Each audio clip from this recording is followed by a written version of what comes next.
This programme features live coverage of an African safari and may include animal kills and carcasses. Viewer discretion is advised. This is why the Nkuhuma Pride is such a firm favourite. It's Kinky Tail.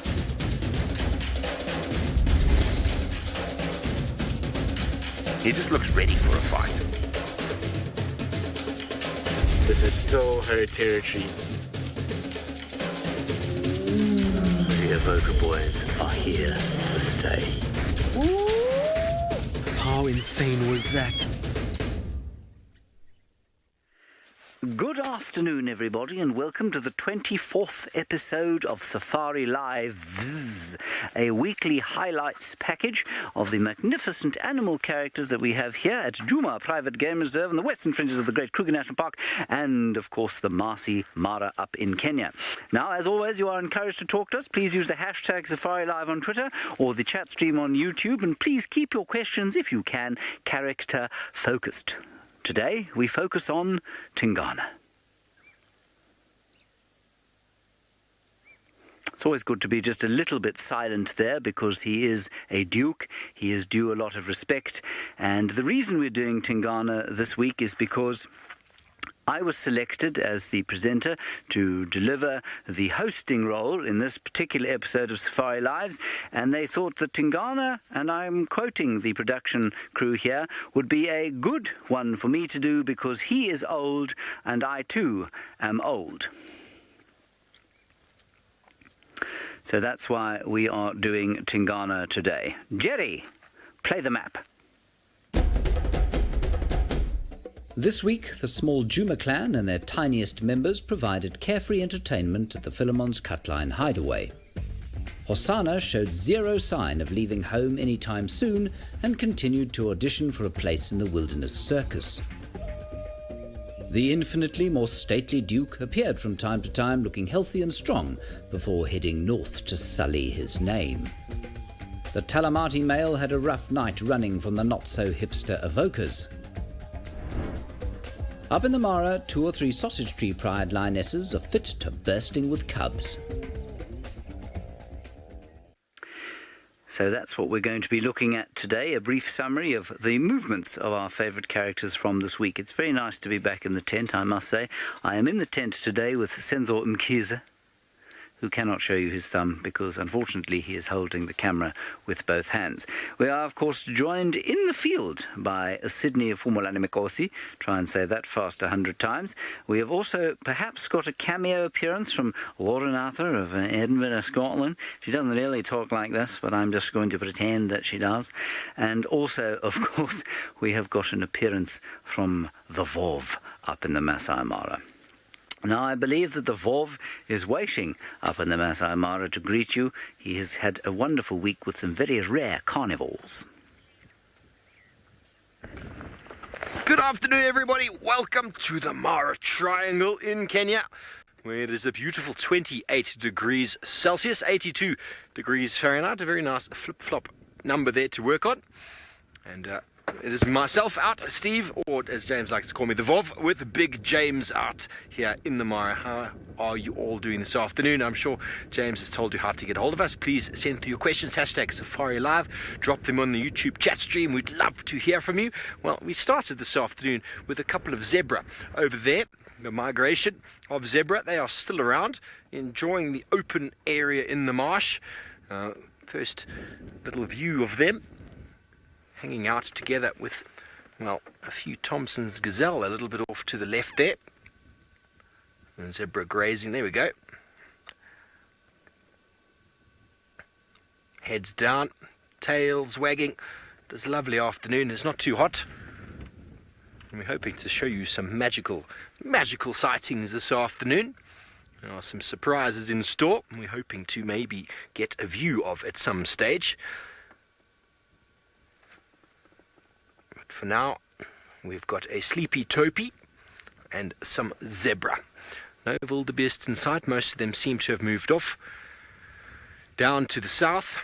But some good news from the migration front is it seems as if it's doing a bit of a round turn, and a lot of the wildebeest materialized back in the Mara Triangle yesterday.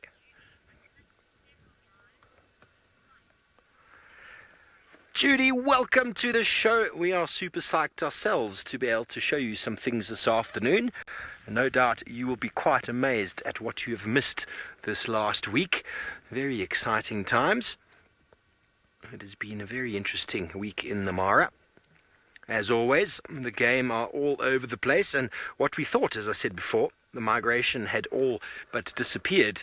A few remnants in the south. Yesterday I was a bit further south, and well, we saw thousands of zebra and wildebeest moving back into the Mara. All sorts of practices happening in the Tanzania Serengeti area, pushing the zebra and the wildebeest back north.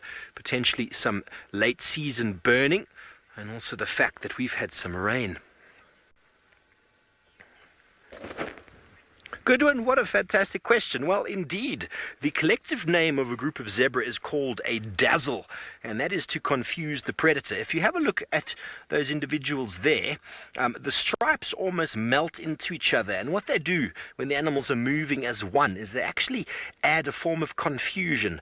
It changes the shape of the animal. They almost turn into one long liquid line or a liquid line, a unit, as you were. And when they move, it is a predator's objective is to try and select out an individual of the herd. And with them moving and crossing and moving together as one, it's very difficult for a lion to selectively pick one out of the herd. So there is a confusion tactic employed, but the lions are able to still catch them. So it's an arms race. As the zebra's confusion works, so does the eyesight of the lion improve. It's that essential arms race in the wilderness. Well, talking about predators, there's no more interesting predators out there than the Duke of Djuma. Duke is the most interesting predator in all the world at the moment, certainly for the next 2 hours anyway.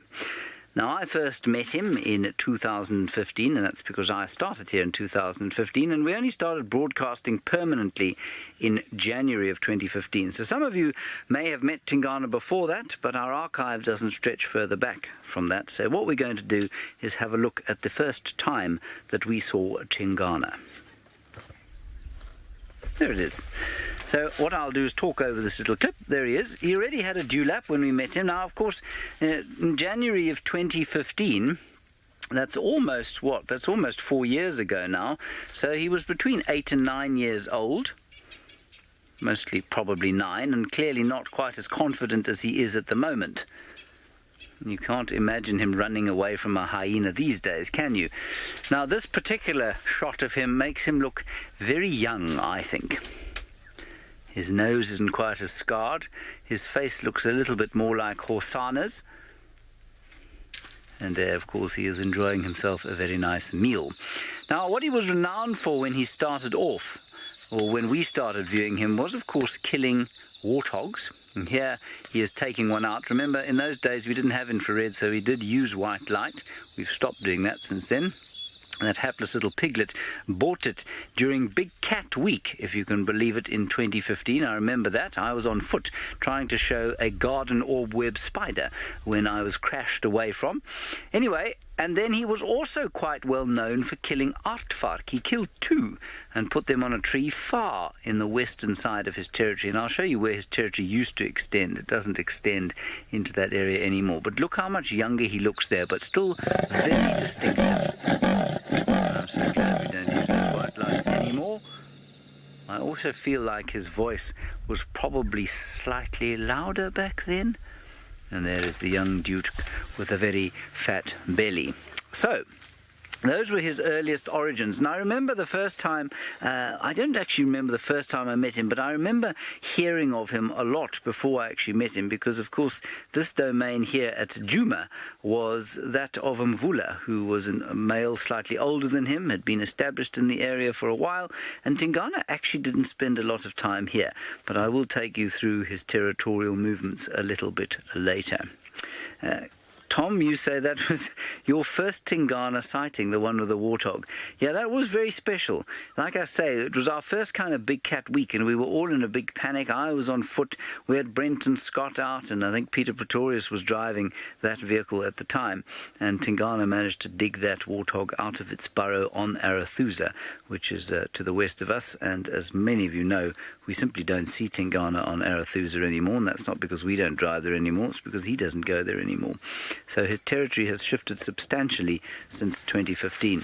Now, he does, of course, not come from this particular area. He comes from way down south in the Sabi Sands, and his name means shy. Tingana means shy, and apparently when he arrived here he wasn't nearly as comfortable with vehicles as he is now, and obviously he's not vaguely put out by us at all.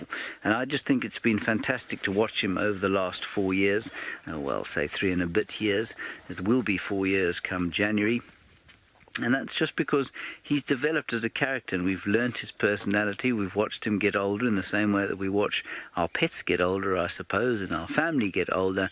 And we've watched the challenges, and we really thought we'd lost him at one stage, and we'll talk about that a little bit later. Let's go back up to the Maasai Mara, where, of course, the Vov is sitting, I think now, with one of his very rare canid carnivores. Well, welcome back, everybody. This is surprise number 1. James and myself stumbled... Oh, there we go. Did you see it? It moved out the side. James and myself stumbled across this bat-eared fox den site earlier this week, and we've been very blessed and very fortunate to have spent a number of hours here already. Bat-eared fox, there are 3 adults and 2... Oh, they've come out. We've been waiting for them to come out. We've been waiting for this. There we go, just a little bit brown, 2 little youngsters. Look at the size of their ears. Initially when we arrived, we thought the 2 adults were actually youngsters, and then the youngsters materialized, because down in Botswana, bat-eared foxes can get up to about 4 kilograms or so, and up here in the Mara Triangle in Kenya, in Serengeti, they're much smaller, recorded at about 2.5 kilograms. So my initial thought was that they were actually youngsters, but there you can see the youngsters, 2 of them, right next to the road in this little den site. We have been very fortunate. Let's go and see exactly what we've seen earlier the week.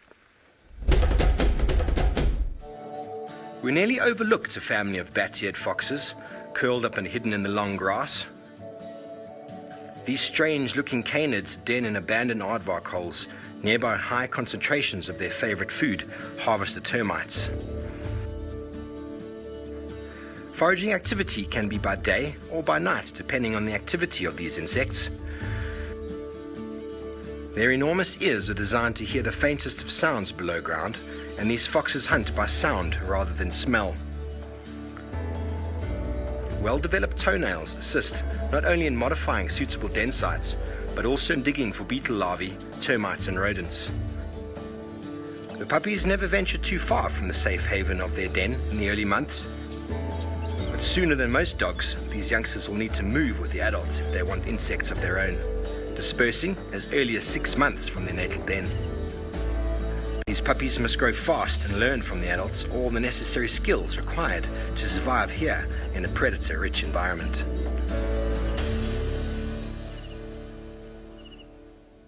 We are very fortunate, I must say, to be able to find these little individuals, and we were actually looking for some jackal. The other day, James and myself were driving along here, and he stopped me because I'd spotted a jackal, and he said, "No, Steve, pull back, there's some jackal right next to the road." And we pulled back and we saw the family just sitting here in this little hole, and well, I was extremely excited. I've only ever seen bat-eared foxes once before, or should I say twice. It was the same pair, but that was in southern Botswana. Oh, Rosalind, it's very hard to give you an exact number or calculation, but their hearing is incredible. Those enormous ears are designed for hearing the slightest of movements in subterranean level of termites moving around, the little of termites and beetle larvae with inside dung beetle balls. And with that, then they're able to dig. They've got 20 centimeter long claws, which are able to efficiently dig anything out of the ground. And that is how they feed. Mainly insects forms the majority of their diet, and they use their sense of hearing primarily over sense of smell for finding and locating food. And well, the design of the ears can clearly show you that they can hear very, very well. Think about it almost like a kudu with the ear size. All the better for hearing everything.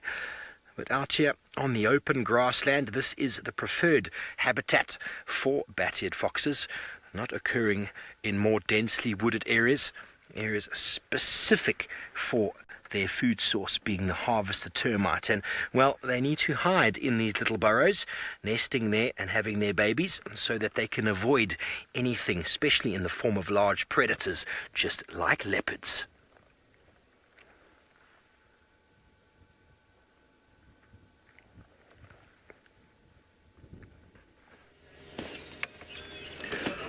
Look at that. I have got the little chief at the moment who is just resting against the termite mound after a very job well done. Yesterday he was not successful on his hunt. At least this morning we were very lucky to see him having a kill up in a tree. It was a bushbuck. A very, very good afternoon and welcome to the Safari Live. I am Sydney Fumurani Mikosi and I'm traveling with Sebastian, who is my camera operator this afternoon. We are going to try by all means and show you the best of Hosanna. For in case if you need our attention, you can follow us on Twitter, #Safari Live. You can also follow us on YouTube chat stream.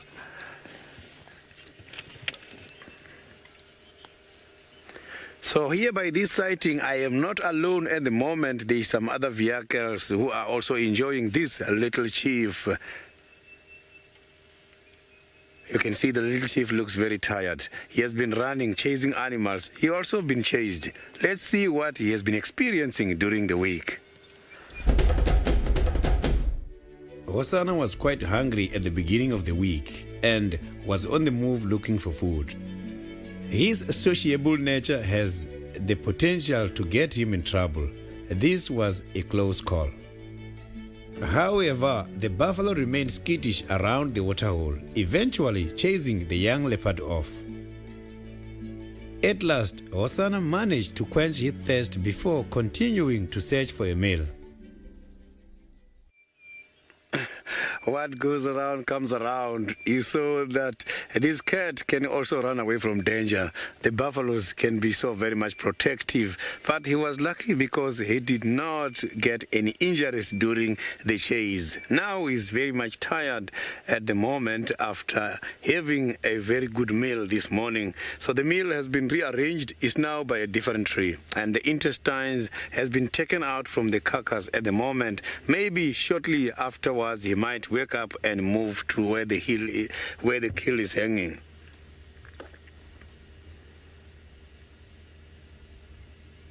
So he didn't eat much of the kill. You can see the stomach still having much space. The cats can eat quite a lot. They can eat up to approximately 30 kilograms. Leopards, specifically Hosanna.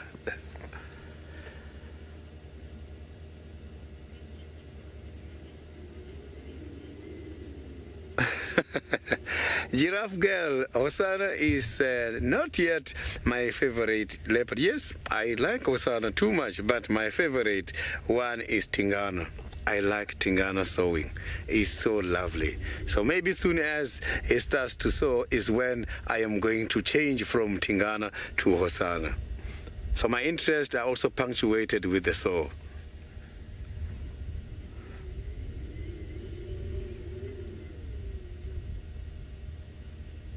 So look at that, you can see how smooth is that paw underneath. This is what we normally see on the ground. So the digits we are seeing there is the ones that forms this animal to fall under a group of the digitigrade tracks.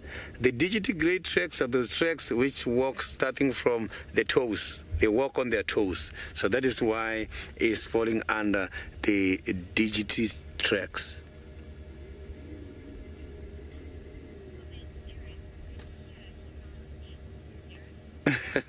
Eric, it was so worrying yesterday when he was trying his luck on plenty occasions, disturbed by the hyenas. He managed maybe to escape from the hyenas so that he can do everything just by himself.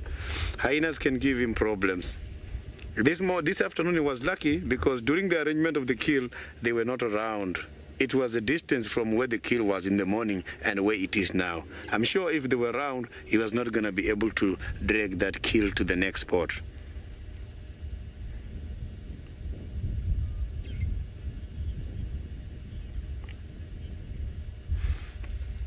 So now let's go back to one of those very rare sightings by the Maasai Mara, where Steve, a gentleman I haven't seen for a long time, is having the foxes. Yes, well, apparently, Sydney says rare, not very rare for the Mara ecosystem, but to actually be able to find these individuals, considering that they like to keep themselves in burrows, even if they're not denning, they'll dig themselves in and stay in these burrows throughout the year as sort of a way of hiding away from predators, being it leopards, lions, cheetah, other jackal, might even give them a hard time. But aerial predators in the form of eagles are a really, really big problem for bat-eared foxes. And so they use the dens. Oh, that's hard work. Look at that. It was a proper yawn. You saw those canines. The canines are well developed, but they're not really used for killing anything. Mainly, they feed on insects. So they've got lots of little smaller teeth. They've generally got 4 to 8 extra molars, actually, in fact, for the mincing up of insects. A very hard process of chomping up insects. If you had normal canine, or should I say normal carnivore teeth, it would probably be difficult to munch little things. You need some more molars for the breakdown. But a little youngster popped out a moment ago, and I'm trying to estimate the age, and they reckon that 4 to 5 weeks the youngsters start to develop the exact same color as the adults, and while these youngsters are looking the same coloration as the adults, so I'm going to assume it's somewhere in that range. But we're also trying to develop a little bit of a pattern on when is the best time to visit. We've come in the early morning and found them all up. We've come also in the afternoon and found them kind of around, but normally at sunset they start moving around and getting active, and that is sort of the summertime program for bat-eared foxes. Summertime they normally move around at night, and during the winter months they are exclusively diurnal due to the fact that it's cooler. Insects are probably more out as well, feeding, due to the fact that there's less sort of solar radiation. Harvester termites do have a potential to protect themselves from the sun. They do have a bit of melanin in their bodies, so being in low light definitely will be moving around in the daytime. Kimberly, the life expectancy of the bat-eared foxes is about 8 years or so. 8 years plus minus. That's a small little canid, but that's probably about as long as it would live. Sort of the average life of a young or a small dog. Probably could be a little older than that in captivity.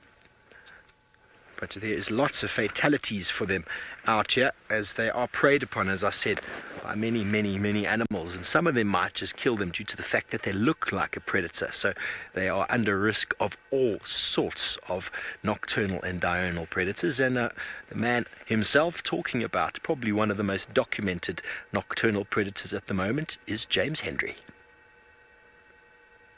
Well, he's quite nocturnal, but he's certainly not always nocturnal. He does quite a lot of moving around in the day, otherwise we'd only know him as a black and white leopard, and we know he's actually fairly gold in many respects. But his golden colour is not the only way that we're able to recognise him. Right, now, there are a few things to look at there. Can we just pause that? Pause, go back a bit. Thank you, back a little bit from there. If you don't mind, stand, no down, no forward, a frame or two, stop, that's good. Freeze. Now, very good. That's excellent operating there by Geraldine in the final control. Tingana is known as a 5'5" male leopard, and this is how I identify leopards most effectively, mostly because I have an inability to recognize either people or animals that I've seen before. And if you look carefully at the screen here, you can see just above the whisker line there are 5 spots. 1, 2, 3, 4 in a line, and then one on top of those. Can you see that? Well, that's the 5 on the one side. All right, let's play on. There we go. You see, it's wonderful, giving orders to the final control. Stop there. Thank you. And there are 5 also on this side. So there are 2 which are kind of merged into 1 on the right-hand side, but that would be counted as 2. And then 3, 4 going in a line, and then the other small one above. So you've got a relatively symmetrical 5-5 spot pattern. Very good. Okay, play on. The other thing you notice is that his nose is pretty much all black, although it is patchy. It is, well, it's blacky pink, I suppose. Some of them are a lot pinker than that, and unlike lions, the noses don't necessarily go all black, but that is a distinctive nose that he has. Then, of course, there is the dewlap, which you can just see there. Let's pause there, if you don't mind. Thank you so much. The dewlap is the flap of skin that hangs underneath his chin, and in Tingana's case it actually extends all the way down on his chest, all the way to his mid-belly region, which I think is quite interesting. I'm not sure I've seen too many leopards like that. It might be, of course, that he does have a bit of loose stomach skin, which of course many cats have, but that's normally around the belly region and not around the chest. I mean, that runs pretty much along his sternum. All right, play. Very nice. You can see it's very thick dewlap, especially in that particular picture. You can see it extends all the way to his belly there. Then stop there if you don't mind.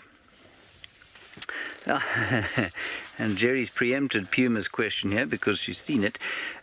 The smiley-faced rosette apparently occurs on his right shoulder.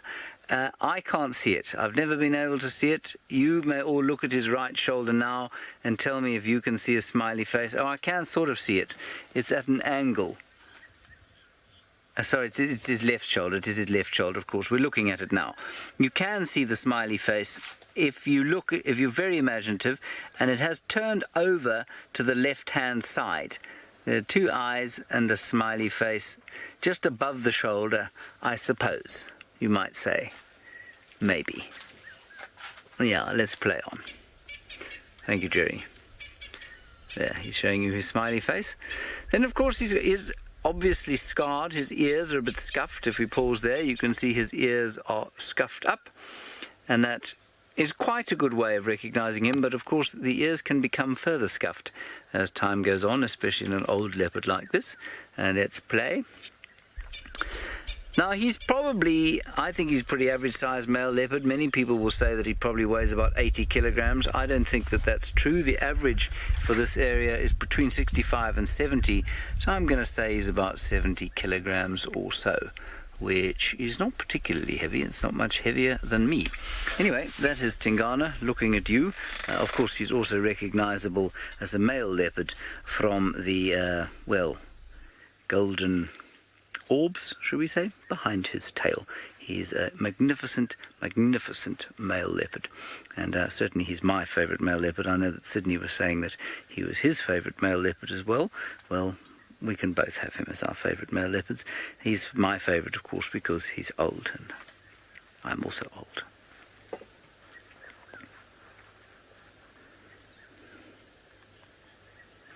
On that note, let's go back to a younger leopard and a younger man.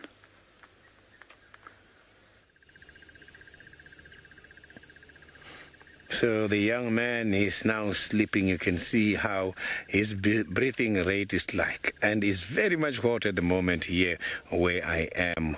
So he might be here until late afternoon because the sun, I'm sure, is discouraging him to walk around.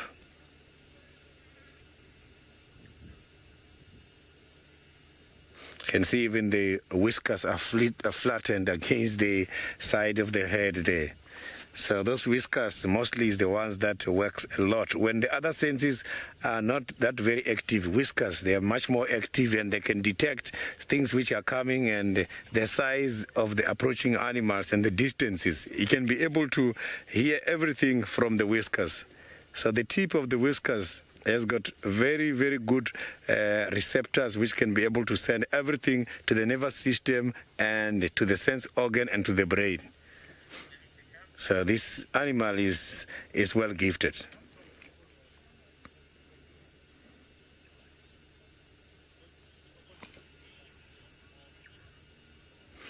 So Nico was just asking me a question that I didn't copy nicely. I will answer that question if you can repeat it again.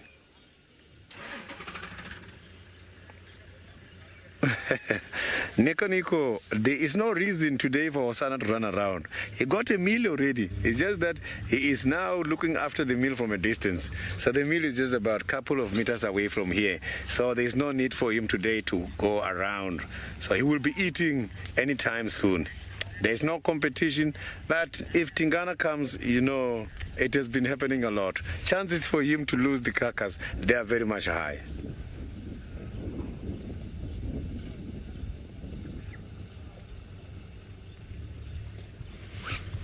So I'm just going to reposition now and move forward a little bit so that we can see him very nicely. As I can see that there is a space now open for me to come much closer.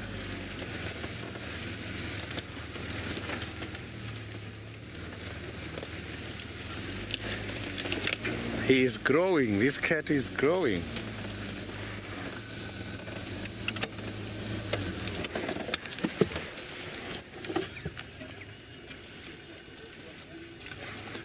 So now let's go to Steve, who is now still having the bad-eared foxes. Thanks very much. You can easily see how we could have easily bypassed this family of foxes the other day, because they are quite camouflaged in their little subterranean den site. The youngster keeps popping out, and then as soon as you all want to come back to us, it pops back in the hold again. So hopefully we'll get them coming out. It's still another half an hour to 45 minutes, I suppose, until it becomes really the opportune time for them to come out. But it has cooled down quite dramatically. And, well, these youngsters hiding in the den site are going to be there for now. And, well, we can't see them right now. But what we were able to see for most of the week, David and James, before going back to South Africa, spent a lot of time with the sausage tree pride. As the migration slowly ebbs across the Mara ecosystem, the sausage tree pride, with their 3 remaining cubs, find themselves in an ideal area of the Mara Triangle. Here in the south, along the escarpment, the plains still teem with wildebeest, zebra and buffalo. Kinky Tail and her family don't have far to go in search of a meal, allowing the lioness to remain in close proximity to their preferred cub sanctuaries. Sadly, one of the youngest cubs has disappeared. However, we are certain that any day now, at least one of the lioness will join her sisters in motherhood. Kinky Tail, the old grandmother, seemingly not far behind. So while we watch this pride nurse their cute bundles of joy, we wait in excited anticipation for some new arrivals to the pride. But for now, the sausage tree pride seems content to remain where they are, in the shadow of the southern end of the Olololo range. So very sad news there from the sausage tree pride, folks, that one of the newest arrivals, well, has just disappeared. Well, as we know, lions don't use holes in the ground like bat-eared foxes to rear their young, and, well, are left just under a bush or in a thicket or in a lugger or drainage line for protection. And, well, they often get ferreted out and found by certain predators, and it's very sad that one of the individuals is missing. But as I said in that video, there's lots of information or lots of news regarding those lionesses, and, well, there are new additions on the way. We are waiting very excitedly, and we're pretty sure that that one lioness at least will be popping very, very soon. Kinky Tail, we don't know how far behind, at least probably about a month or so to go, if her mating with the Eldonio Paic males was successful. And then the other female, well, she's also looking quite interested. So, well, very sad for the sausage tree pride, but they are still growing. They are still being very, very successful. And as I said, the herds of wildebeest are in the area. Many animals have moved back in, so they are providing very well for their young and not having to go too far, which is the all-important thing. The more time you spend away from cubs, the less chance you have of protecting them. So hopefully, sausage tree pride will be able to remain in situ for a period of time, so as to, obviously, with new lionesses nearly having cubs, they will need to be secure in an area that they're quite familiar with lots of food. And if mum can spend time really nice and close, well, there's a much better chance of those cubs being successful. Nico, yes, the fox is very safe. I mean, their ears are so perceptible.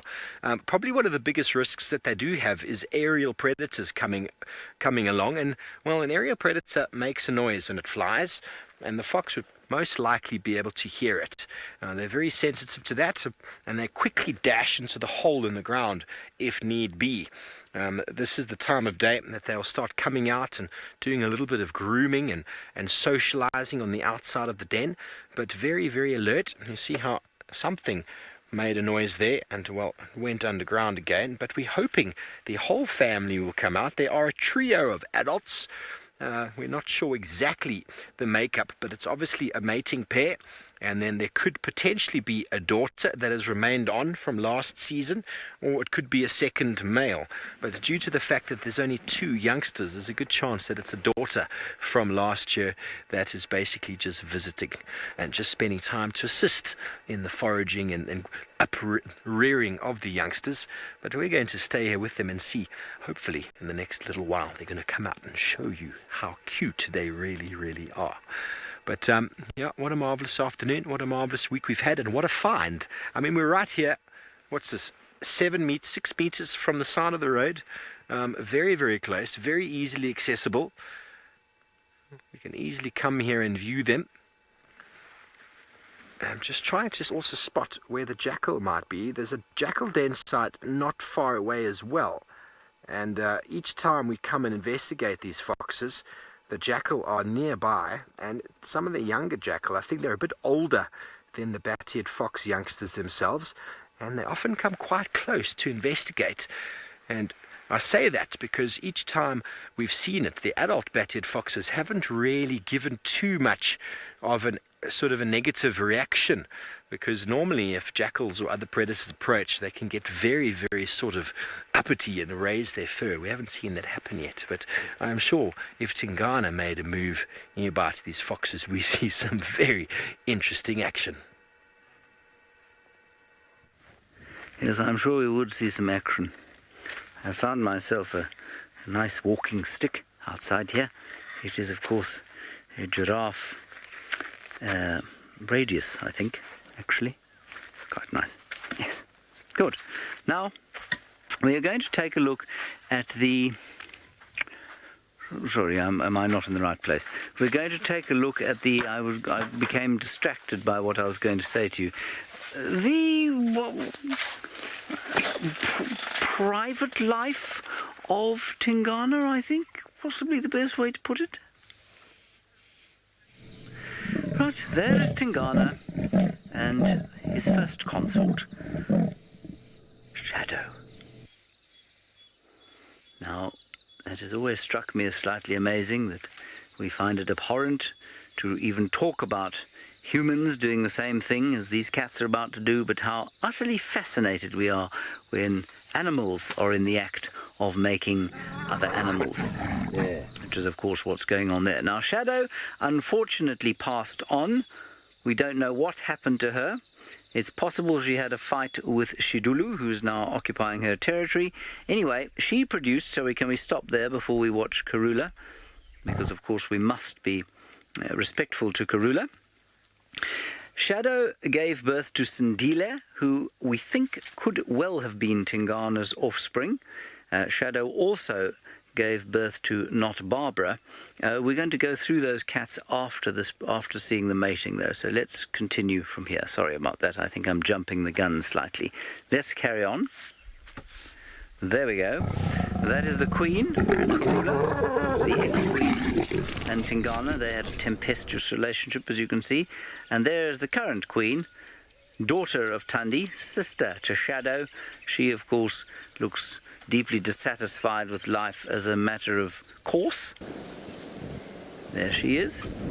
And she is now going to entice the old Duke. I think I was actually in this particular sighting. And, of course, with Tandi and Tingana have probably, I'm not sure if they haven't had the most successful kind of mating, if you like. And then, of course, very recently, the skittish female. Now, we'll talk about her a little bit later. We don't know if that was that's a very vicious post-coital look there. Okay, so let's stop there. If we go back a little bit to that angry female, if you don't mind, it would be great. There we go. Very nice. Now, we don't know if this was a successful mating. I'm also trying to figure out, and we will talk about this later, of course, the leopard that Tingana killed on Buffelshoek this week, if that was perhaps the daughter of this particular skittish female. Anyway, we do know, or we think perhaps, that Tingana also perhaps mated with Guchava at some time. We did have a sighting of it, but we couldn't find the footage, so that is entirely possible. We think he mated with Kwatile, who used to go into the southern parts of his old domain. She died. We think she died of snake bite, possibly with Tsagani, possibly also with Salayesha, who used to live at Simbambili. She was Tristan's best friend for a long time. And so, well, no, sorry, not Tsakani. Tsakani would have been her offspring. So possibly with Salayesha and possibly with Kwatile as well. So those are two leopards that he also may have mated with, although we don't have confirmation, I don't think. Right, let's carry on from there.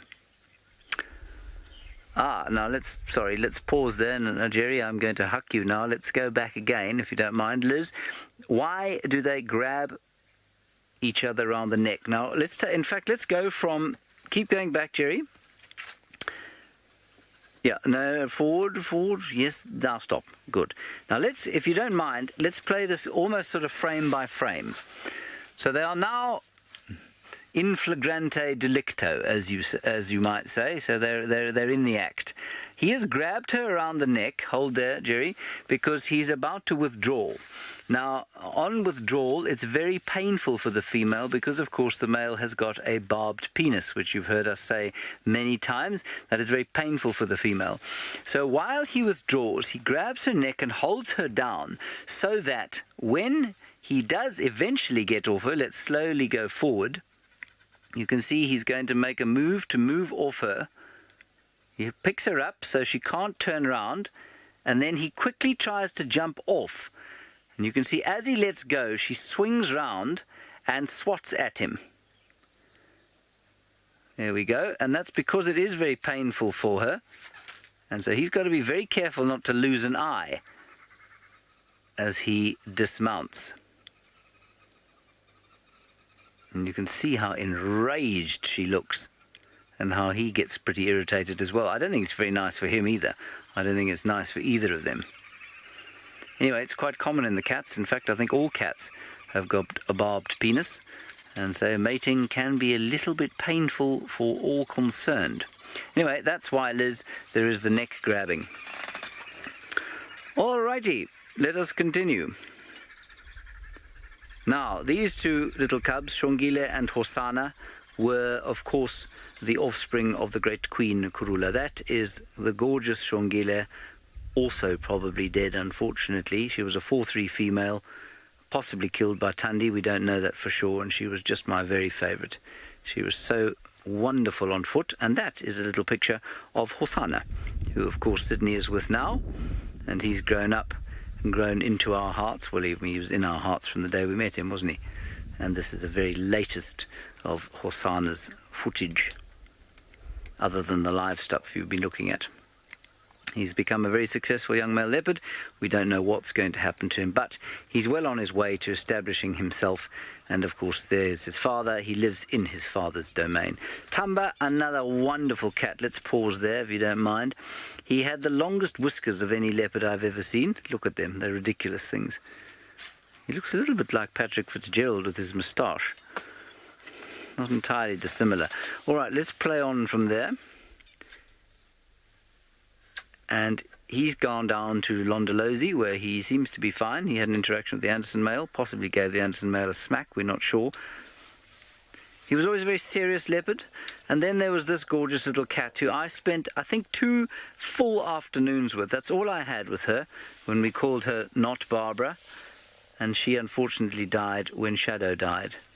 We don't know what happened to her. She was a very special little thing. Righty. And then we move on to, of course, the Great Princess Tlalamba. And with the Great Princess Tlalamba came what I think is the most heartwarming leopard sighting I've ever seen. I unfortunately was not actually in the sighting, but here it is. This was Tristan and Tingana and his daughter. Isn't that just the most magic thing you've ever seen?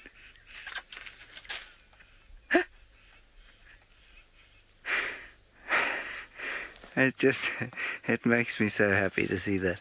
And of course she did touch his tail once or twice, and he just ignored her. And then when they got nose to nose, he just gave her a little bit of toothy grin, if you like. Then there were possibly others. There was possibly Tsakani. Tsakani is a daughter of, I think it's a daughter, is it? I've never met Tsakani. I think Tsakani is a daughter of Kwatiles. Could possibly be Tingana's offspring, could possibly be the Anderson male's offspring, most likely the Anderson male's offspring. Saleesha produced a youngster called Tiani, also thought to be the Anderson male's daughter, but possibly Tingana's daughter. We're not sure for certain. And of course, then there is Sindile. And Sindile was that wonderful little male. We don't know where he is. We don't know if he's still alive, what's happened to him. And if he is still alive, he was Shadow's only remaining offspring. And I'm pretty sure that Tingana was his father. And Sindile, of course, ate a rabid dog and so had to go into rehab for, I think it was about 6 months actually. And then they re-released him here. He was fine for a while and then he just disappeared, which young male leopards do. He was probably about 3 at the time. Romit, Tingana, you want to know how many cubs Tingana has killed? I don't know the statistic there, and I'm quite pleased that I don't. He's probably quite a few. Male leopards are, well, especially him as we've seen, they are not afraid to kill females or cubs if they feel that there is some kind of threat to their own genetic legacy. So, yeah, I don't know how many he's killed, and I hope that he won't kill any more, but he might. Kimberly, you say Shadow was an amazing leopard. Yes, she was. Have we ever seen a leopard that we don't think is amazing? I mean, I do think Shadow was a lovely leopard. And, of course, I'm going to get myself into more trouble now by saying that, well, she wasn't a great mother, maybe, because she didn't manage to raise any offspring to adulthood. Now, of course, that's going to send Twitter into a wild frenzy. People are going to accuse me of all sorts of horrendous things. But the statistics, unfortunately, do not lie. But, that said, she was probably very unlucky, and I think she had a hormonal sort of imbalance, if you like, where she came into estrus rather too early. Anyway, those are my thoughts on Tingana and his offspring and his career as a Casanova. I think we're going back to his son now.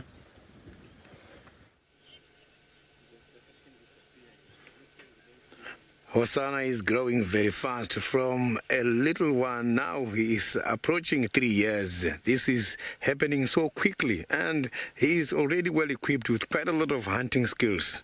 Yesterday he was demonstrating some. This morning he proved himself. He got a kill again. But now it's time for him to rest. One of the good days is going to become a territorial holder in this area.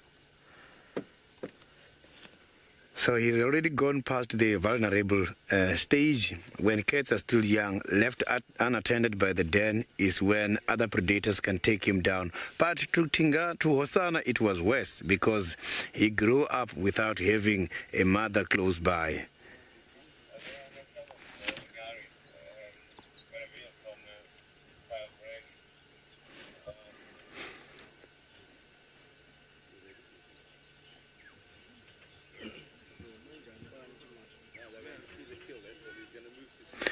Call 6, I am not sure when it comes to that, how to measure the years of the leopard versus the human hairs. I don't know. It's the first time I'm hearing about that.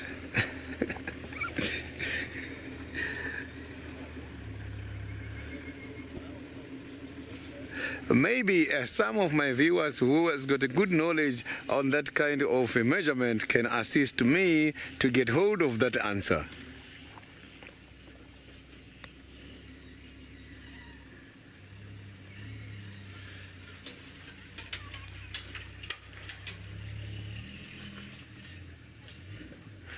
So this cat has got quite a variety of diets. And sometimes he does chase some of the smaller animals, including reptiles and birds. He has been showing some kind of demonstrations last week. Hosanna was quite hungry at the beginning of the week and was on the move looking for food. His sociable nature has the potential to get him in trouble. This was a close call. However, the buffalo remained skittish around the waterhole, eventually chasing the young leopard off. At last, Hosanna managed to quench his thirst before continuing to search for a meal.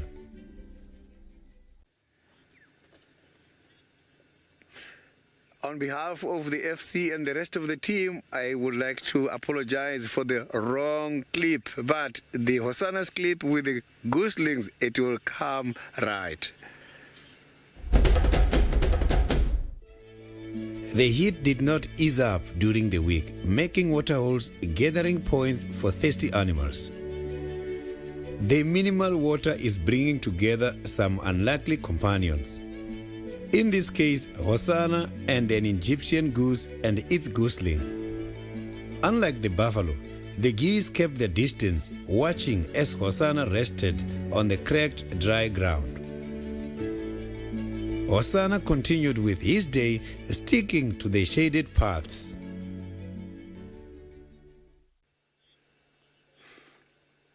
So the Egyptian geese, they are so very much clever and they know very well the cats are not trustworthy. That is why the mother is so very wary when it comes to the little one. They always don't trust Hosanna. And not long time ago, Hosanna caught another geese just by the Viotella pen, but he did not manage to kill it. It was a catch and release.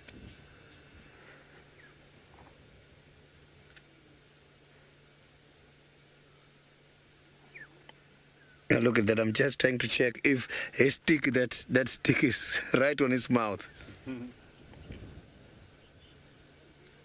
Richie, I didn't get your question very nicely. If you can copy that, you can repeat that, Emma.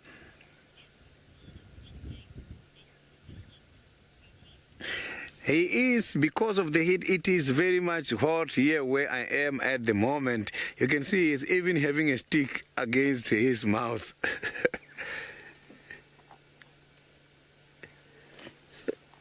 You can see that stick is right against there. I don't know what he was doing. It's stuck between the lips and the tongue.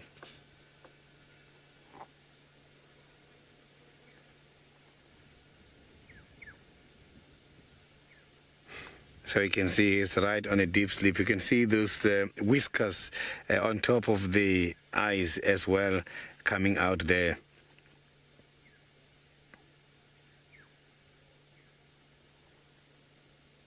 So you can't even see the eyes when you're looking at this animal when it's closing. I'm sure to the other animals, when it's closing the eyes, they can't see that he's not seeing, he's not watching them. So the spots must be creating a confusion when it comes to the other animals. It's just that animals, they don't have time to come and look at the predator to see as to whether he is sleeping or not.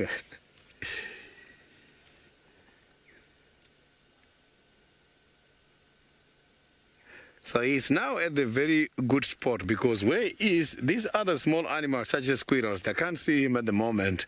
So no other birds or any other animal is giving a warning call. But earlier here, when you were watching some other interesting things with my colleagues, we heard the alarm call sounding very far. We might have maybe Tingana coming this direction or the hyenas coming this side. There was some animal barking not far away from where we are.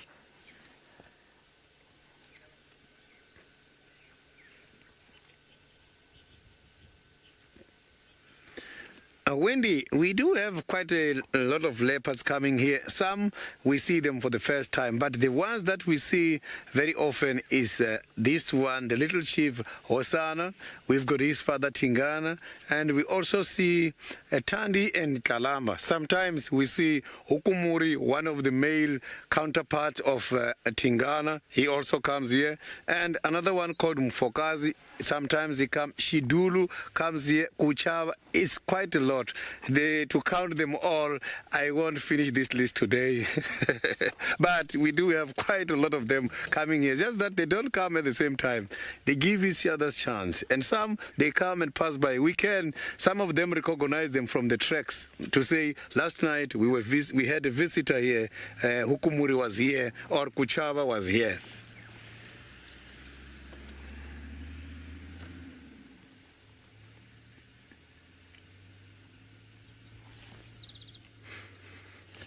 So Hosana at this stage, he have not yet started defending himself against those other male counterparts who are against his father Tingana when it comes to the territoriality. He was also chased some month ago by Hukumuri, one of the very strong competitor of Tingana. He saw that this Hukumuri is too aggressive and powerful, and he decided to move away. He ran away on a fight.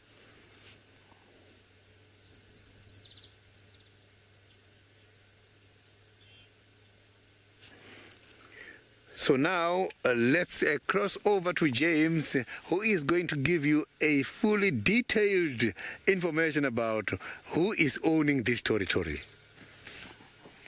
Tingana's territory indeed. It is a big territory. Well, it used to be a big territory. Let us go now to show you the threats to his territory before I draw you a picture of his territory and what it once was. Now, the Anderson male has currently moving to the south, but was probably the reason that Tingana came towards Djuma again from Arathusa. All of this I will show you on a map, and then pushed Mvula out towards the north. They did have one meeting where we saw them almost having a scrap, and that was on the Arathusa Elephant Plains boundary. Then there's quarantine male leopard, son of Mvula, who occupies the area to the east. This is him as a younger leopard. He looks much more brutal than that. Then in the north, pressure is being exerted by Gijima. Now, quite possibly, Tingana has just killed Gijima's daughter. That was earlier in the week, and her name was Miela. And we think that that's possibly what's happened, that Tingana might be expanding. Then Umfogazi, who rather looks a bit of a sad character, and he apparently has never held a territory at all. And so he lurks down towards the south, but quite possibly isn't actually a territorial threat. The main threat from the west, of course, comes from the swashbuckling Hukumuri, otherwise effectively or affectionately known as the Hook. And the Hook is not a particularly large fellow, and I think since Tingana returned from his illness, we'll discuss that a little bit later as well, he has pretty much avoided Djuma and pretty much taken up Tingana's old territory. So we're going to go outside now and see if we can't draw you a picture of what his domain used to be and what it is now.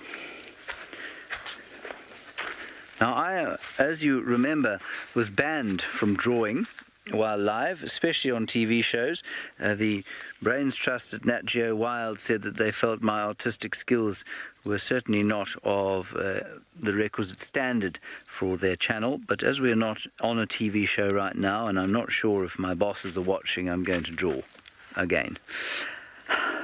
Feels good. All right, here we go. We're going to ignore... Oh, that's hopeless. We're going to ignore... It's hopeless. We're going to ignore... What's happened to this place since I left? Is there another one? I don't think there is. We're going to have to make do with this one. All right, sort of got the idea here. Ignore this bit here. Here's Djuma, 1,200 hectares. Here's Arathusa. And in actual fact, you know what, this is hopeless. I thought we could use this map again, but we can't because it's not to scale and everything's in the wrong place. Give me 1 second. Give me just 1 second. 1 second. Sorry about this.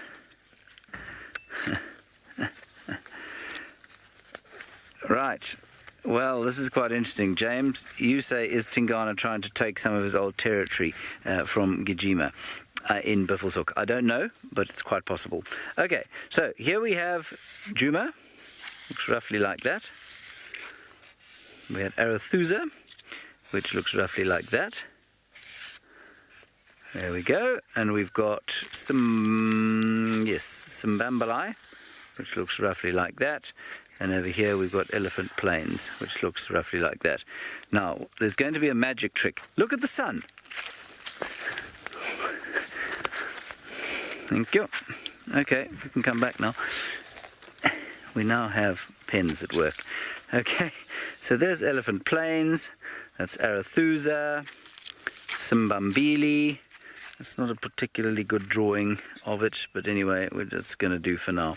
And then we have Chitwa down here, where we traverse, of course. And we have Cheetah Plains over there. Probably down there like that. And then there are a whole lot of only funny little properties around here. But, most importantly, there's Buffelshoek over here. Like that. And then there's Torchwood, which is over there. So T-Wood, B-Hook, and Djuma. All right. Now, the Tingana, when I arrived here, had a territory that included the western portions of Djuma. It went down into a place called Hofmans here. He went across to Arethusa, all the way onto the Elephant Plains boundary, up into Simbambalai, and around back to, well, to complete the circle, if you like. Now, within his territory, there was Shadow, who was pretty much... Shadow was this area here. She was pretty much that area there, like that. There was Salayeshe, who was around there like that. There was Kwatile, who had that area there like that. And there was a little bit of overlap, and that's roughly what it was. So that was his original kind of stomping ground. So you can see he could easily have fathered children with Salayeshe or with Shadow. Okay? Then, the Anderson male, we used to hear of this leopard called the Anderson male, and Mvula occupied this part of Djuma. The Anderson male was on the western side of Tingana's domain. Then the Anderson male either started pushing Tingana towards the east, or Mvula started to lose vigor. And I think that's more what happened. And Tingana began to move further into this territory here, and he began to ignore more and more of his territory on this side. And his territory now occupies pretty much exactly Mvula's old territory, right? And Hukumuri occupies pretty much exactly this territory. And here is Tingana's current territory. Now, because I am a terrible artist, you will see that it looks like the territories are the same size, and they're not. This actually was a lot bigger off to the west. So I'd say his territory is about 2/3 the size of what it used to be. Inside this domain, there's only one female, really. And that, of course, is Tundi. She's got a pretty large territory in comparison with the one that these other females had. So she's got a very large territory. These are slightly bigger than I'm depicting them here. He does sort of now perhaps have that skittish female, because I think he's actually managed to push Gijima further to the north. Gijima is there in the north, and to the south there might be Umfugazi, but Umfugazi seems to be a non-territorial male. And then there is, of course, Quarantine over to this side. Now, I think that the reason for the demise of that cub is that Tingana is, in fact, feeling good enough now to expand his territory slightly. In this area, you probably find that most male leopards have got about 2 or 3, mostly 3 females in their territories. Tingana for a while has only had 1, and that's been Tundi, and so I do think that he is trying to expand. I must excuse my art. This is a dreadful depiction of what was going on there, but you can see vaguely what was happening there. Right, I see that Taylor McCurdy is either watching or seeing the Twitter feed and sees that I am now drawing, which of course is embarrassing. Anyway, that's pretty much how it works.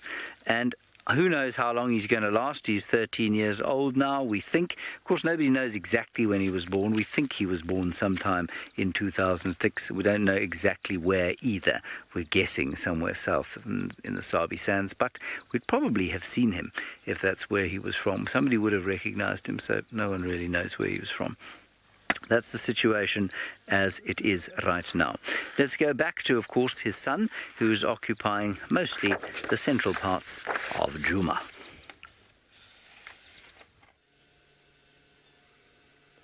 So you can see now that Hosanna is lying down. He just changed the side now, so the other side must be very tired. These kind of animals, leopards, after lying down for quite a long time, when they wake up, sometimes you see them limping. Also, the lions do the same. They limp because lying down there on the ground is tiring, because it's not like by the bed where it's smooth and straight. Here, they are lying down by the very rough surface.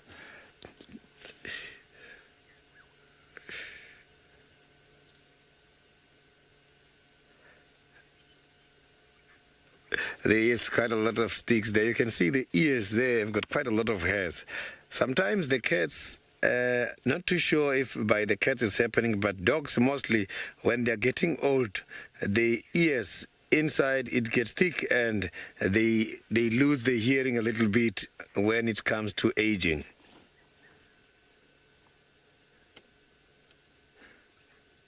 So you can see there's quite a lot of hairs which helps them. Yeah, Aaron, he's got quite a lot of leopards here. So the ears is the ones which also got a very great capacity of holding the parasites. And it's one of those inaccessible areas. So if I can check here, we might even see some of the parasites there. Yeah, you can see those are the parasites you are seeing there, the black dots in the ears. So unfortunately, you cannot manage to get rid of those parasites. So those are the ectoparasites. They are the parasites which affect an animal from the outside. Okay, here there is a francolin which is giving a warning call here behind us. Maybe something is coming. They can all smell the carcass.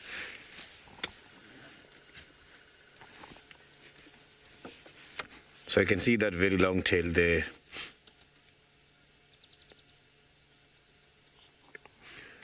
Rashni, let me answer this question broadly. The animals, they do tolerate each other because of the following. So animals such as the leopards, Tingana and Hosanna, is a father and a son. So here, what is happening is that when Tingana is marking the territory, Hosanna at this stage is not yet interfering when it comes to the territoriality of Tingana. So, but Hosanna sometimes spread the scent on these trees and also put the facial glands against the trees. When Tingana sniffs there, this is what is going to happen. He's going to come and after that he's going to do something like... That is when he is taking that information to the roof of the mouth where there is a special organ called Jacobson organ. The information will be taken to the olfactory nerve, which is connected to the hypothalamus. Hypothalamus is a brain which is responsible to inform Hosanna, Tingana about the status of Hosanna. From sniffing, Tingana knows that Hosanna is still young and he cannot do me anything. I am very powerful and I am going to defeat him. So that's why he's not worried yet. But soon as he gets to 4 years, when the level of testosterone is getting very high, then Tingana's going to start to pick up very distinctive smell, showing that he is now getting aggressive and he will defend himself. To what degree? So I just want to check here because I can hear one of the birds is also giving a warning.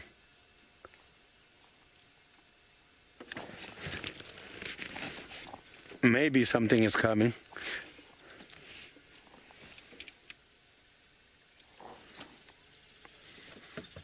So I'm just trying to check this bird where it's checking.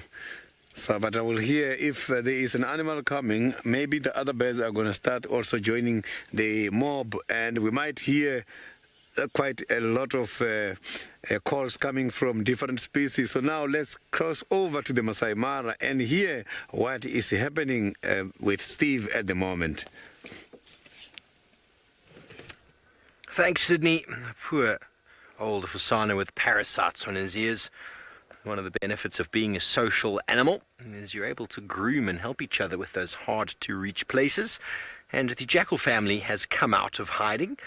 And we were just watching them a moment ago, moving around the base of a tall torchwood tree, and they were most likely feeding on the fruits that have fallen out. They have been fruiting in the last little while. So fantastic to see the omnivore taking advantage, and obviously a very important lesson for the youngsters to be able to learn from the adults that when you are hungry, there are also fruits around and available. A little bit of playtime now. We're waiting for those bat-eared foxes to come out again, but thankfully the jackals have managed to present themselves, and a really marvelous sort of area here with a den site of both black-backed jackal and bat-eared fox in the same area. But the highlight of the week, something that has been very exciting for myself. Manu was on camera not so long ago. We had a beautiful spotted cat with some young surprises. Early this week, we came across a very relaxed female serval. Her long legs add height, while her large ears scan for the slightest movements in this long grass habitat. These traits, combined with her spotted coat, make her the perfect huntress of the small out in these open plains. To our surprise, and seemingly out of nowhere, 2 kittens emerged from a nearby shrub. Serval, like most cats, don't use burrows for the safekeeping of their young. Their spotted coats, the perfect camouflage for remaining undetected and unnoticed from prowling predators. Serval, like most cats, needs to sharpen and clean their claws. These are important tools of the trade for cats, and trees and logs serve that purpose.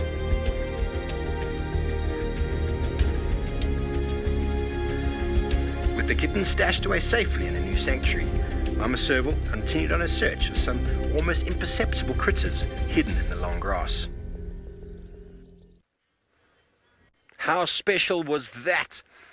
Just to come across a serval for one, for her to let you follow her as well for the longest time is very special. But then revealing her little secrets stashed away in the long grass was, for me, certainly one of the highlights of the year. And similarly to the lions, the serval don't hide their youngsters in burrows like dogs and hyena do.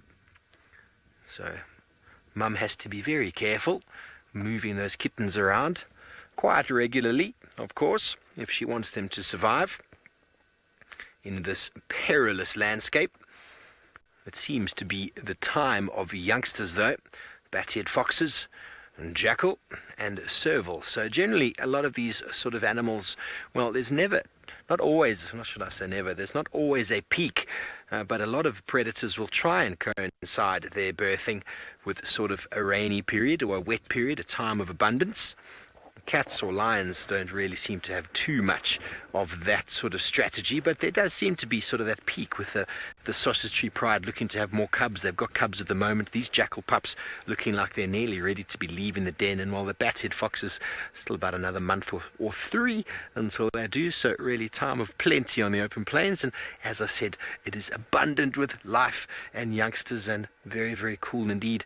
Can we still see them there, James? They've disappeared into the long grass, but it is becoming the time of day. Don't have a watch on my hand, but with the sun setting in the distance, this is the time when those bat-eared foxes are most likely going to come out and hopefully start grooming and doing a little bit of play before going off in a family unit for foraging. Roshni, it has been an awesome time up here. I have thoroughly enjoyed my time in the Mara.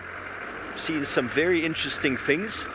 I'm going to be leaving on the 3rd of December, as sad as that might sound. I hope I'll be coming back at some stage, because you can't really compete with what we're seeing out here. It's really difficult, really difficult. So the jackal have come really close once again to the bat-eared fox den. I'm going to try and get a two-shot. See if the bat-head foxes come out. There's inquisitiveness in the behavior. There's obviously some competition between the species. Happy James.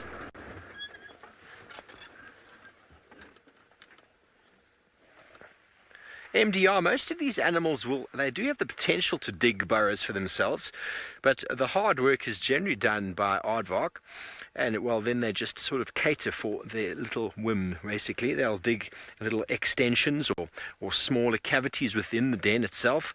So let the aardvark do the hard work in search of termites, and then they'll come along and excavate a little bit more, a little bit less effort required. But all these animals, excuse me, all these dog-like animals definitely have the potential to dig a den on their own.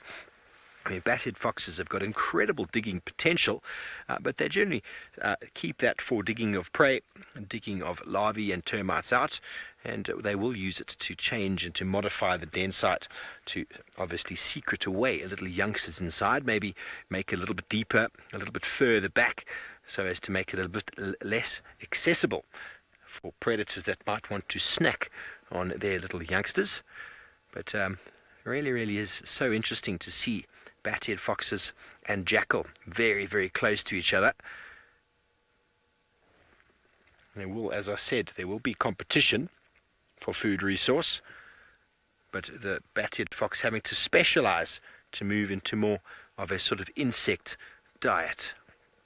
Well, it is a marvelous afternoon with Tingana the Duke. I'm sure James has still got lots and lots to say. Yes, I always have lots to say. It's because I love the sound of my own voice. Right, let's have a look at Tingana and his infirm times. Okay, I'm going to come back out here. Oh, I'm just talking to Senzo, everybody. I forgot my audio was live there for a second. I was just telling him I'm coming back out there. All right, so Tingana has got an injury there, you can see, sometime during his mating with Tundi. Now, the the animals here are tremendously resilient. We say that again and again, and really they are. But sometimes they get injured to the extent that we really don't expect them to recover, especially when they get a little bit older. Now, here he is with a limp. This limp he had for a very long time. It went on for months, that every time he got up, he'd have that slight limp on his left foot, and I just thought that he'd never get rid of it. And I know there was a lot of concern shown from all of you, but it eventually seemed to kind of go away, and then it would come back again. I'm not sure if he's injured here or just having a scratch. Then he got a dreadful limp on his left front leg. And of course, for a leopard, that's a bit of a disaster because it means that you cannot hunt. And around about this time as well, he fell ill. Now, was it a snake bite? Was it perhaps a snake bite to that foot that made it so painful and made him so ill at the same time? We're really not sure. But it is entirely possible that that's why he wasn't so well.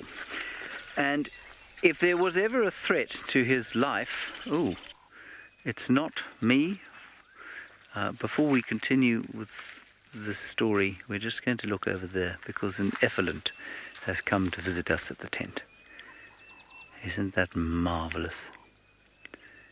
How special is that? That's wonderful.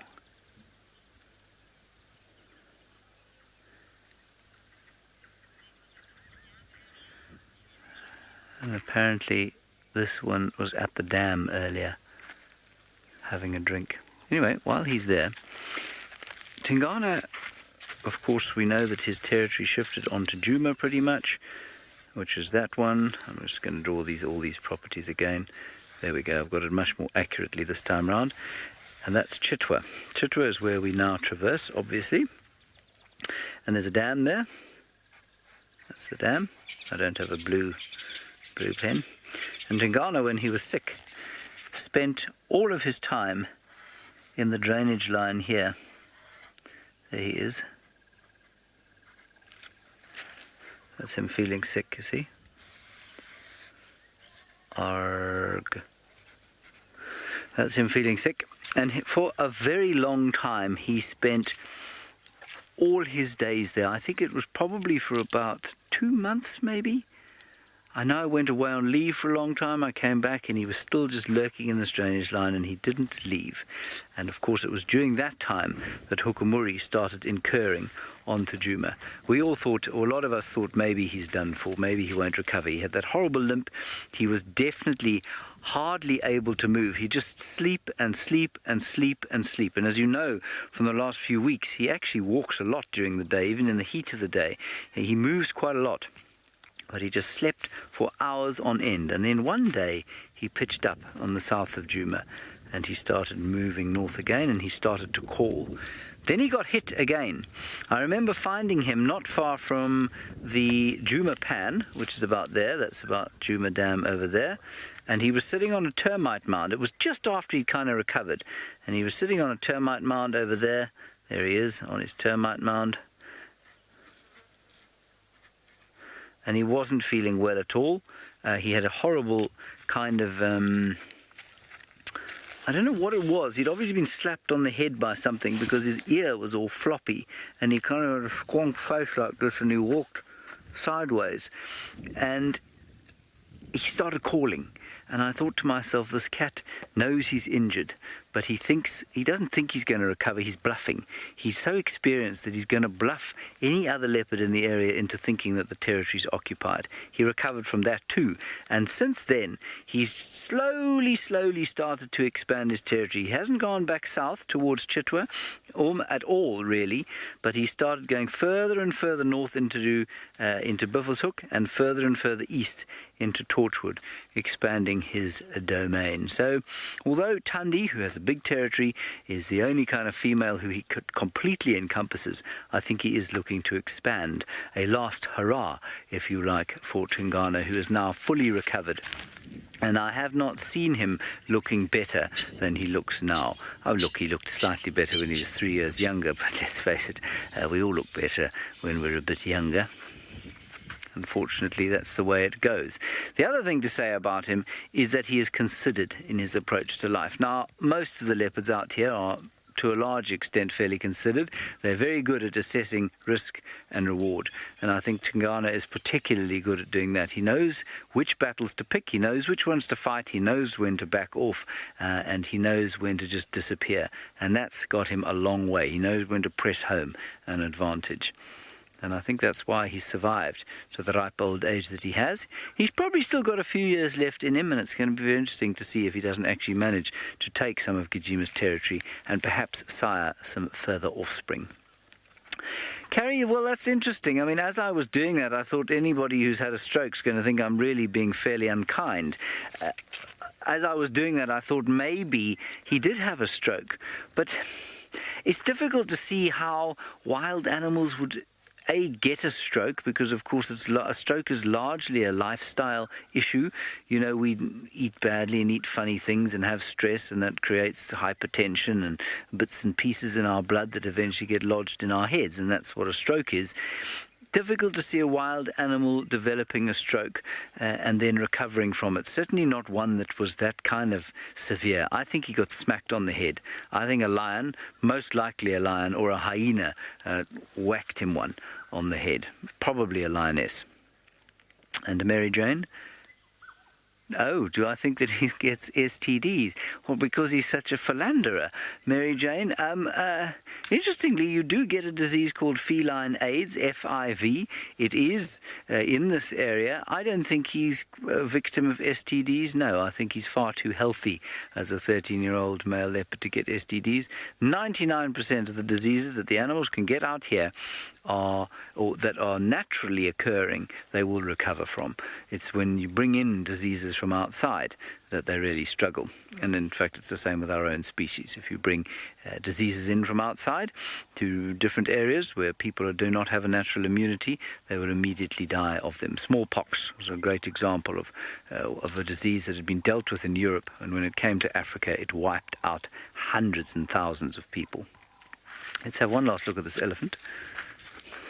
And as we look at this elephant, I must just correct myself. I have been corrected by none other than Judy H., which of course doesn't surprise me. She does correct me frequently, and I'm very grateful for it. This morning we saw elephant on foot, and I was asked whether or not elephants ever have 3 tusks, and I said I didn't think they did because I've never seen one. Then I asked Herbert, and he said he'd never seen one. But of course we've actually seen one on Safari Live, and Judy H sent the clip of Brent with a 3-tusked elephant and a photograph of another elephant in another area with very clearly 3 tusks. So whoever it was who asked me, I've forgotten your name and I'm very sorry, but we do have 3-tusked elephants from time to time. So that was Tingana and his illness and his recovery and his resilience and, of course, his considered approach to life. Let's go back to Stivovo, who is also very considered in his approach to life. Well, very interesting discussion indeed, James. I mean, the Duke, he's been through all sorts of battles, has he? I remember clearly that time when he was looking very badly injured, but yet would still call. That was the time when Hukumuri was really pressing his luck on the boundaries, and no doubt Tingana was basically using his call as sort of a bluff to say, like, listen, I'm here. Because you can't hear from a leopard's call that he's injured. But the way he's resonating and giving it, he still sounded very, very strong and very fit. But yet he was limping, James, talking about that face that he had and that sort of ear that he looked in a really bad way.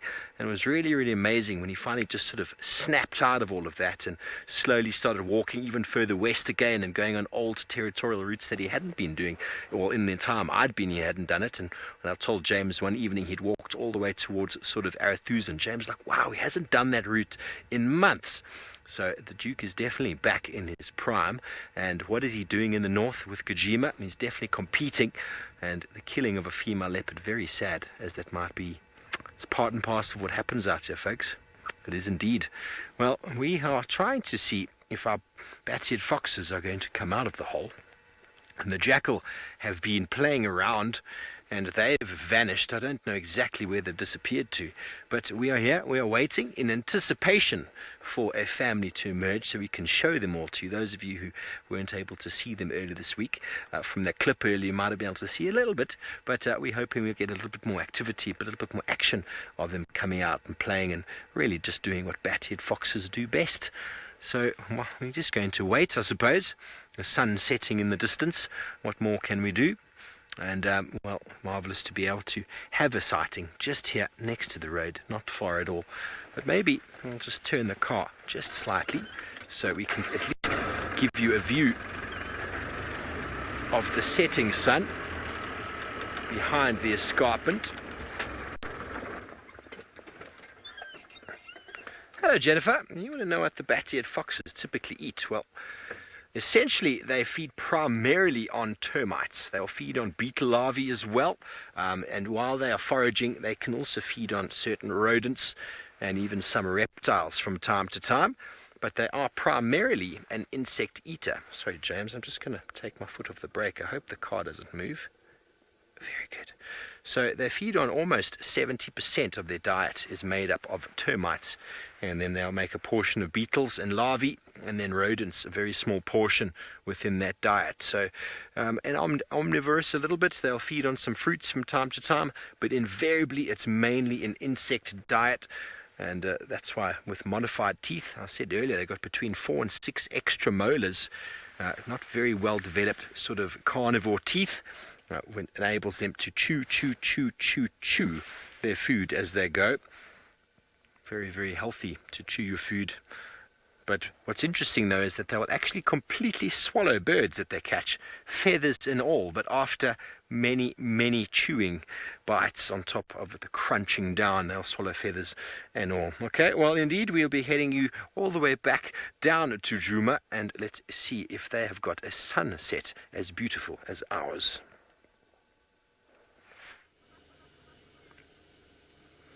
You can see now that the weather is on his favor. It's overcast at the moment and he is starting to become active. Now he is just lying down, trying to concentrate on what is happening on his surrounding. He might maybe go back to the kill and start feeding. Let's see what he's thinking about to do now. He's going on top of the termite mound, looking at the drainage line. Maybe he picked up some noise from the drainage line.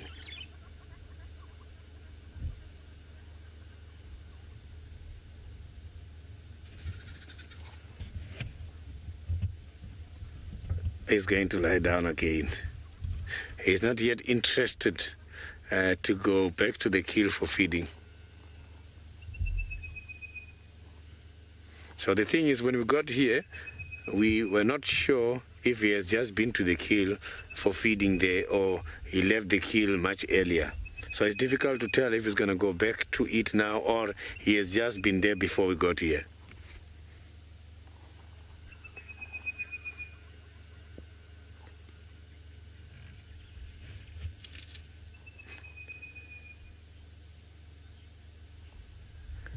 He does indeed have beautiful eyes. Look at that. He is high up at the moment. This termite mound is right on top of the drainage line. So he's seeing everything from the top.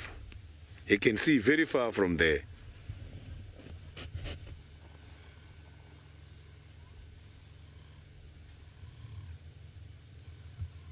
So you can see the tips of the ears there. It's got some white markings and the black markings. Those are some of the things these kind of animals can use in order to communicate non-verbally.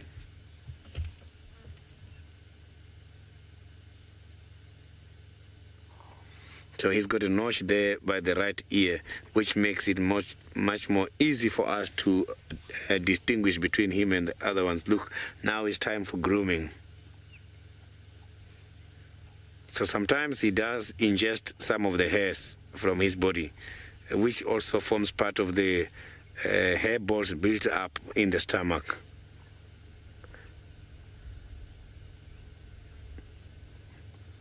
It's time to sleep again. So what I'm going to do now is that I will carry on and see if we can go to the Juma hyena den and see if we can see the little hyena cubs there playing this afternoon. I can see the weather is not bad. We might find them doing something there.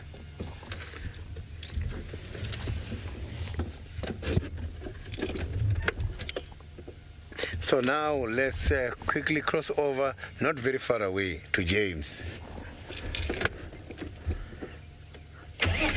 I'm still in the tent. I'm not outside the tent anymore, and now we are going to do further stories about Tingana. I've just forgotten which particular stories about Tingana we're going to do now.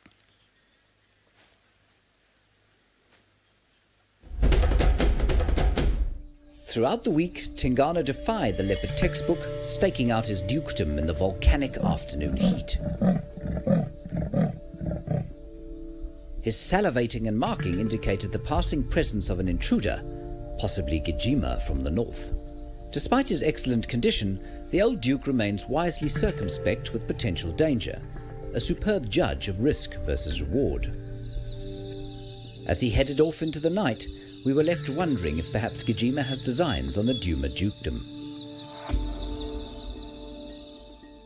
Little clip indicates he is expanding his territory, and or that he sensed Gijima down here at Duma, and he's thought, no, to hell with this, I'll show you who's boss here, and he's headed up into Gijima's territory and killed one of his offspring. It's probably a good time for us to discuss the killing of that young leopard, whose name was Miela, I believe, which of course means to be quiet in Shangaan, so obviously quite a quiet leopard. Not that many leopards are very noisy, but Miela apparently was very relaxed, unlike her mother. So, I mean, I don't know exactly what's going on up there, but Jors seems to think, Jors is one of the landowners up at Buffelshoek, he seems to think that that was the daughter of the skittish female who Tingana mated with. So that's very interesting, that he should have gone up there and killed her. And as I was trying to sort of badly explain the other day, I think that this is a case of infanticide. The young leopard, not yet ready to mate, just kind of in that awkward age as she's leaving her mother's territory, splitting apart, and so easily perceived as a cub. Now, I don't think Tingana would necessarily have known that she was the daughter of the leopardess that he'd been mating with. Perhaps that was a false estrus, and perhaps that leopardess will come into estrus again now that this youngster is dead. Certainly looked like an independent leopard, just a bit older than Tlalamba. Tlalamba, of course, is a year old now. I think that leopard was probably So 14 to 18 months. That's just from 3 pictures I've seen, and not really whole pictures. Anyway, a very sad situation if you happen to look at it from a human perspective, which of course most of us do. Some of us are able to stay completely divorced, I suppose, from the situation and not feel too sad about it. I'm most certainly not one of those people, and I'm very sad that he's done that, that he's killed a leopard. But it does happen. I'm not angry with him, but I'm just sad that it has occurred and that we have had to witness it. Anyway, let's hope then that he makes good and fixes the problem, if you like, by going to the north and producing another generation of Tingana offspring, which I think would be very nice indeed. Now, our elephant is still outside. I think he's getting a little bit closer. So let's go and see if we can't have a look at him. Ooh, yes, here he is. Senzo, he's coming to see us. That is a massive, massive animal. Good afternoon. Hello. Yes, you're coming towards us, are you? We are going to go into the tent, so don't get angry. He's not a small fellow. Possibly not going to take too much of a chance, and hope that he thinks the tent is in fact solid. Which it in fact is not, of course. It is very gorgeous. It's also slightly terrifying. I'm putting on what's known as a brave face. I think let's just see what he does. He's almost certainly going to just walk past us. And if we do back into the tent, he won't try and come in after us. So we'll just stand here. Since what we'll do is just back away slowly underneath the shelter here. And I think that will make him stop, because now we look part of something a bit bigger. There we go. Now this is much bigger than the elephant bull we saw on foot this morning. This is a good 40-year-old animal, and he's now standing not more than 10 meters from us. That's 30 feet, attended by a fork-tailed drongo. This is quite special, isn't it, Senzo? I'm just going to keep my eye on the elephant, if it's all the same to you. That sort of swishing noise you can hear is my hat touching the roof of the tent. Now, if we didn't have this tent, we wouldn't be standing here. We'd have moved away. But because elephants do tend to see the tents as sort of, I don't know, I mean, can they see them as solid? I suppose they do see them as solid. You can be pretty safe in a tent in just about any African wilderness area. Certainly from elephants. Mary, you say he's a friendly elephant. Well, certainly at the moment he seems quite friendly. But interestingly how he arrested his movement almost entirely as we stepped under here. Isn't that wonderful? Clearing away the debris.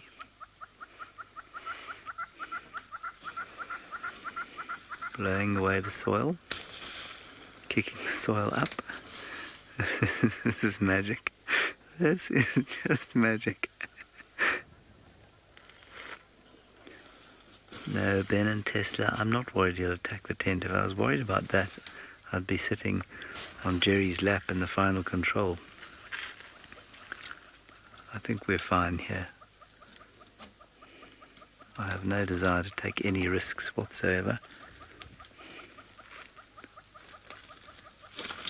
This is just magical.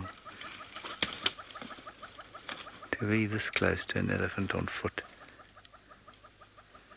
is very, very special.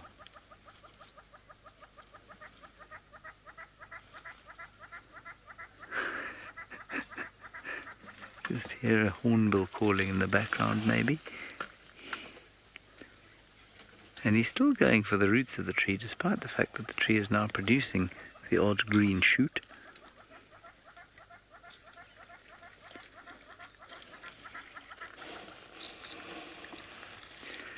Well, Tom, if this elephant comes too much closer, we'll find out fairly soon who can run faster, James or Senzo. Senzo, of course, is about 10 years my junior, so I suspect it's probably Senzo who can run faster. I might try and trip him up, though, as we go.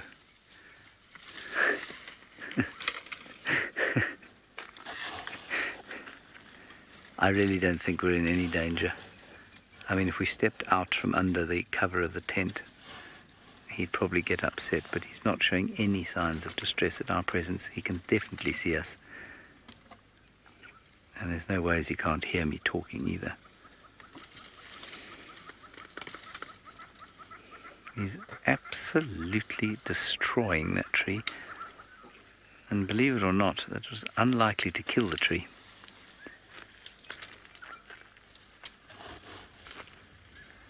If sufficient numbers of elephants did that to the same tree, it might die.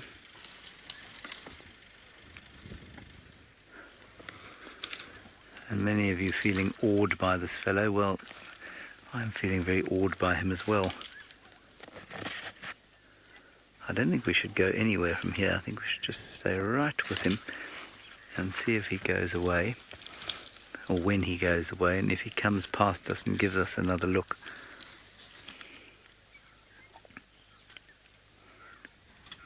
He's paying us no attention whatsoever.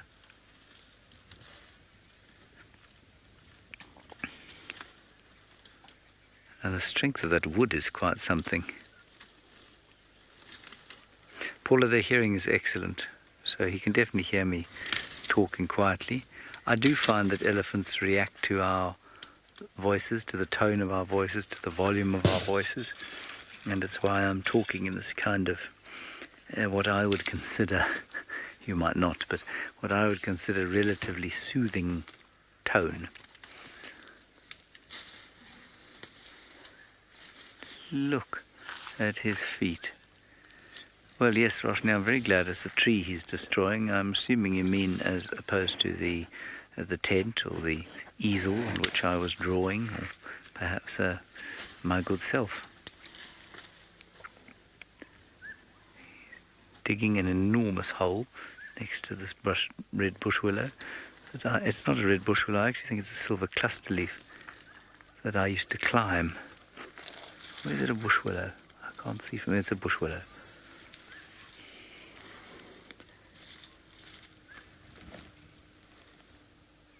Right, let's see where he goes. No, he's still going to dig a bit.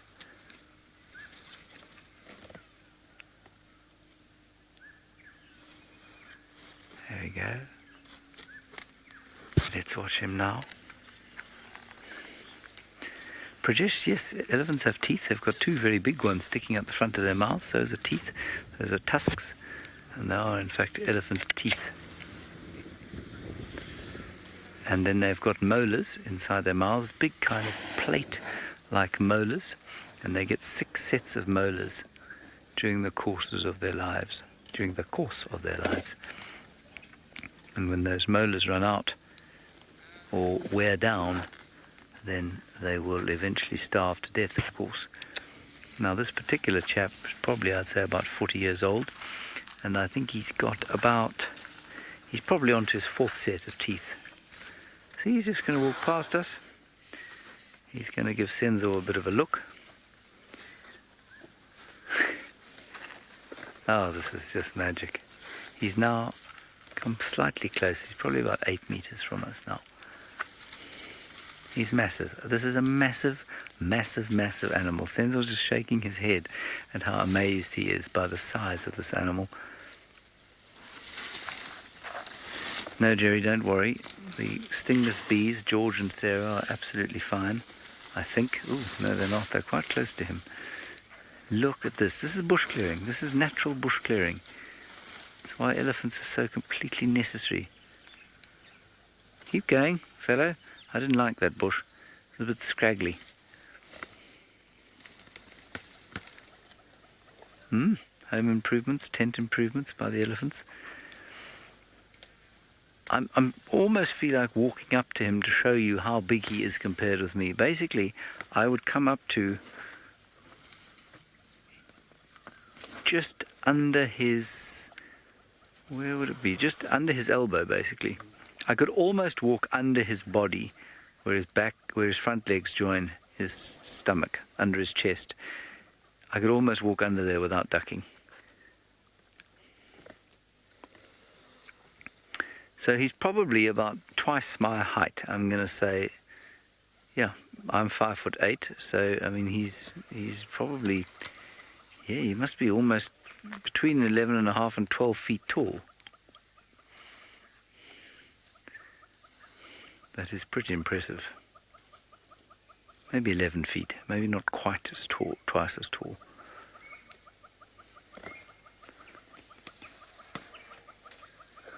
This is just magic. You're right, Senzo.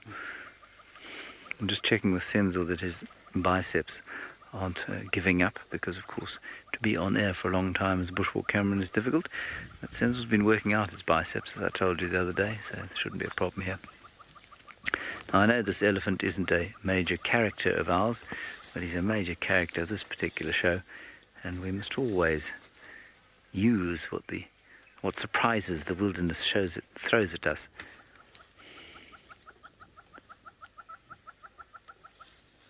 Yes, Lorena, the lashes are gorgeous. The trunk is gorgeous. The size is absolutely astounding. Look at the hair on the back of his tail. This is very special, everyone. We don't get an elephant experience like this often. I've had 2 magical elephant experiences today. One with a young bull, and now this old fellow. I think he was around yesterday afternoon, actually. I think we viewed him with the trainees for a while.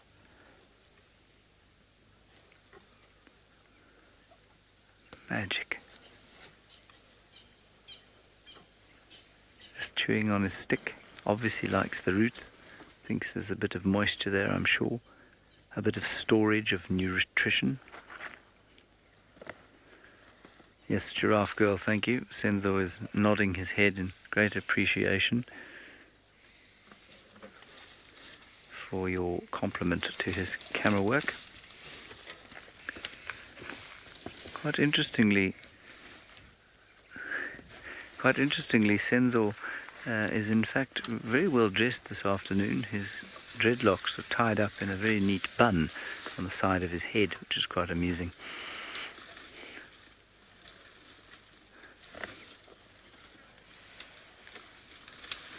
A lot of people asking the elephant now to throw that bunch of sticks at us. I don't think he'll do that.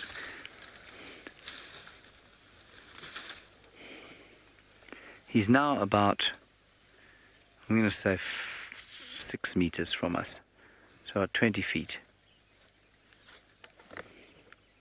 Completely calm, which is why I'm talking in this calm fashion. Or 3 elephant bones in our little collection there on the ground, and I was wondering if he might walk up to them and check, or if he'd be able to recognize one as an elephant bone. I'm not sure he'd recognize the difference between elephant and giraffe bones. I don't think he would. And unfortunately, George and Sarah are in that skull, the giraffe skull, on the floor over there.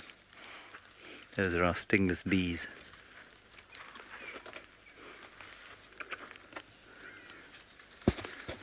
You saw him look up there as I walked to the front of the little overhang here. I didn't go out. I'm just going to move back slightly so that he doesn't think I'm trying to get at him. And I'm not sure if you can see the drongo as well, which is flying around just in front of him. This is so magical. People sometimes say to me, "Are you not tired of living in the bush? Do you not want to come back to the city and, lead a normal life?"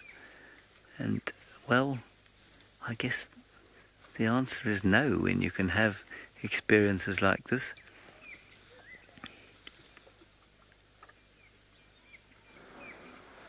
Mario, that's a great idea. I should give the elephant a pen for some art. I don't think I'm going to, just simply because, the pens we have aren't very nice colours, and I know elephants like to draw in colour. Oh my goodness, look at that. Tuesday afternoon, not sat in the traffic, sitting with an elephant 20 feet from me. It's a Monday, sorry.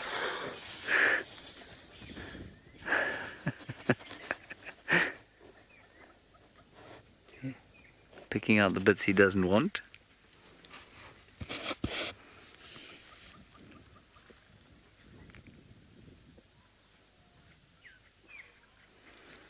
Mkai, you could never get tired of this. if you did get tired of something like this, well, it would probably be time to move back to the city. Definitely likes the roots of whatever that tree was. I think it's a gruvia, one of the raisin bushes.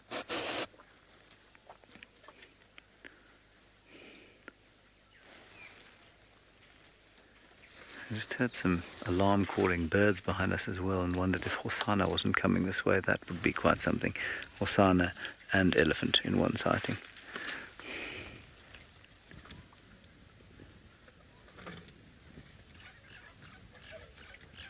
Very patient eating.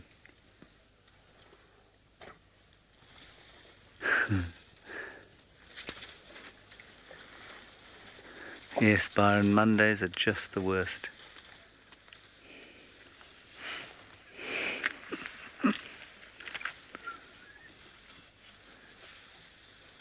Of course, this will present something of a challenge when we come to cleaning up the tent and putting everything back inside, because we will have to emerge from it.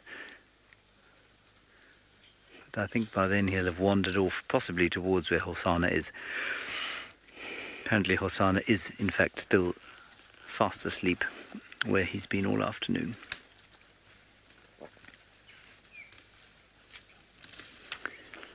All right, let's take a quick look at Hosana. We won't go anywhere from this elephant. Well, we can't. You can see now that Tingana is still lying down. Unfortunately, I did manage to get hold of the updates about what is happening by the Hyena Juma Den, and I was updated that there is no activities. The little ones, the cubs are hiding in that termite mound. So I then decided to come back here and still carry on seeing Hosana, who is lying down at the moment. And at the moment, we can see both Hosana and the kill. So now I want to show you where the kill is so that you can see he is not very far away from where the kill is. So we have got the kill hanging there now. You can see there is no, the intestine has been taken already. No internal stuff is left there. He dragged everything down, is somewhere on the ground here, but he already consumed the stomach juice and everything. So you can see that there's only legs front and the back left, so he still have got something to eat. But the sun was too hot. It's going to get biltong anytime soon. It's going to get dry. So you can see that he's still now on his deep sleep.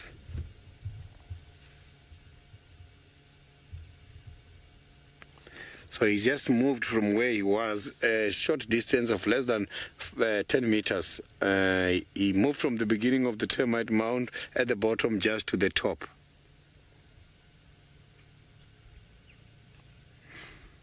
So he mustn't dream up there, otherwise he's going to fall. It's right on the edge.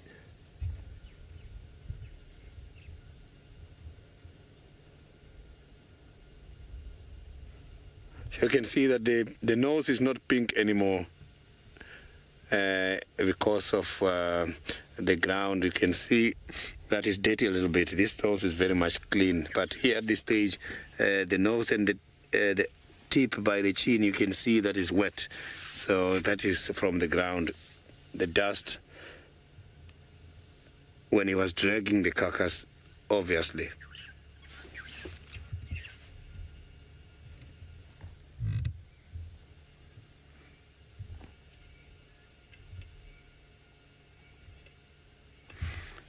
So I thought there was something coming earlier when I heard the birds calling, but I can see that those animals were giving warning calls about something which was not coming towards this direction.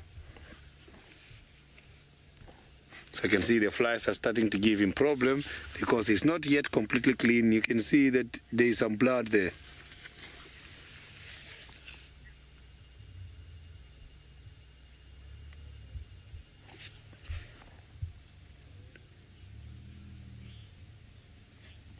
So now let's cross over to the Maasai Mara and see what Steve is having at the moment.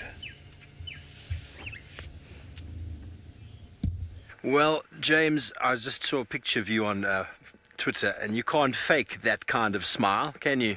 Impossible to fake that kind of smile. It's just pure childish joy coming through, which is incredible. Well, I think James are starting to feel a little bit like what Jamie and Manu felt like in the last TV series, facing the camera at a hole in the ground, waiting for something to pop out, as she was with the waffles and the little wafflets.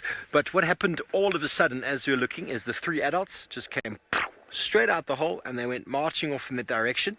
The one youngster came out and had a little bit of a look around and went down again, and that is it. The adults have gone off on their foraging, and they'll probably be gone for some time, because they can keep that up for hours without any rest, feeding, some would say until at least midnight, just feeding and feeding and feeding, lots and lots of insects. Well, to the man himself, who is having an absolutely fantastic evening, let's go back to James and his big elephant. Here we are with our elephant. And of course he wasn't our major feature of the show, but he's kind of turned into the major feature of the show. I almost really want to talk a lot more loudly than I'm talking now. I cannot do that because it might give him a fright. So I hope you can hear me talking like this. Alrighty, let's go back to our main character of the show just for a final look at the magnificent Duke. There he is, looking sideways. That's him in his magnificence at the moment, and you can see he's in very, very good health. He hasn't lost any weight on his hindquarters. That's where you first kind of see it going. And sometimes he looks a little bit kind of ragged, but actually he doesn't, I don't think he's lost any weight, is what I'm saying. So he does look a little bit raggedy. He looks like he's been thumped once or twice on the face, which he most certainly has. He's done his own thumping. And look at that. I mean, that's just a gorgeous shot of a male leopard in his full confidence. And very interesting to see how at the beginning of the show we showed you him running away from a hyena, which is kind of what Hosanna does these days. And then, of course, there was that, there is Hosanna, there was that sighting there where he chased Hosanna out of the tree, and then when he chased the hyena and Hosanna and Thandi and Tlalamba off, another kill. Now, Tingana's done this to his son countless times, of course. And the question remains, this is just a beautiful shot. That's Tingana eating the meal, obviously, and Hosanna watching his dad. The question remains on all of our minds, will we be lucky enough to witness the young Duke, if you like, or the little prince, take over from his father? And I think that if Tingana lasts another year and a half or so, it's quite possible, but who knows? It's obviously something we'd all very much like to see, because it is a lineage of leopards that we are hugely, hugely fond of. Now, we've just come back out of the tent. There's our elephant. He's moved away a little bit.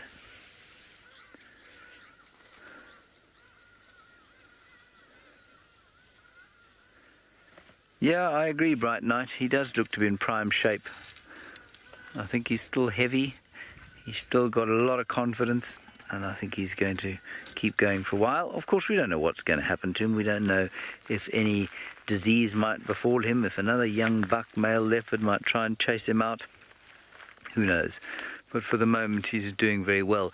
And his story is so rich. It's such a wonderful story because he did get so sick and he did get so injured. And he had the invader in here and we thought it was tickets, and then he turned the tables. And of course, it all has the makings of all the great elements of a good story.